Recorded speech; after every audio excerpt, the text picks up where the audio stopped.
মোটামুটি আচ্ছা 30 সেকেন্ড একটা ভিডিও নিই। আজকে আমাদের প্রখ্যাত সাংবাদিক অরুণ কুমার সরকার আমাদের এই সোনামণিদের দুর্বার উন্নয়ন সংস্থার পক্ষ থেকে যে উপকরণগুলো দিয়েছে, এখন কথা উঠছে যে খাতা কলম, একটা শিক্ষা প্রতিষ্ঠানে খাতা কলমই মূল বিষয়, কিন্তু আমি মনে করি একটা বাচ্চার স্বাস্থ্য সচেতনতার প্রয়োজন আছে এবং তারই আলোকে তাকে একটা সাবান এবং সে যাতে ব্রাশ করতে পারে, যাতে সে সুস্থ থাকতে পারে, যাতে স্বাস্থ্য সচেতন হতে পারে, এই জন্য আমি উন্নয়ন সংস্থাকে বলছিলাম যে শিক্ষার পাশাপাশি যাতে স্বাস্থ্য সচেতনতা এদের ভিতর অলরেডি গড়ে ওঠে, হ্যাঁ, তার প্রেক্ষিতে যাতে সে মোটামুটি সুস্থ এবং সুন্দর জীবন লাভ করতে পারে এবং এই বিষয়ে তার জন্য একটা অভ্যস্ততা হয়ে ওঠে যে আমাদের দৈনন্দিন জীবনে প্রক্ষালন করতে গেলে সাবান প্রয়োজন হয়, আমাদের 2 বেলা দাঁত মাজার প্রয়োজন হয়, কেন ছোটোবেলা থেকে যদি এইগুলো গড়ে না ওঠে তাহলে বড়োবেলায় এগুলো না হয়ে ওঠে না।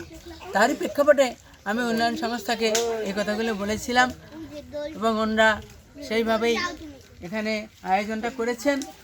আমাদের সোনামণিদের জন্য ব্রাশ দিয়েছেন, পেস্ট দিয়েছেন এবং একটা সাবানও দিয়েছেন, টয়লেট সাবান।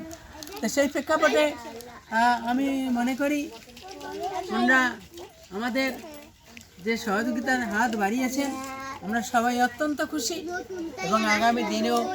ওনারা আমাদের সাথে থাকবেন, এরকমভাবে আমাদের বাচ্চাদের অনুপ্রাণিত করবেন এবং আমাদের এই সোনামণিদের উদ্দেশ্যে আমাদের সমস্যার অন্ত নেই ঠিকই, কিন্তু যে সমস্যার সমাধান যদি একটুও হয়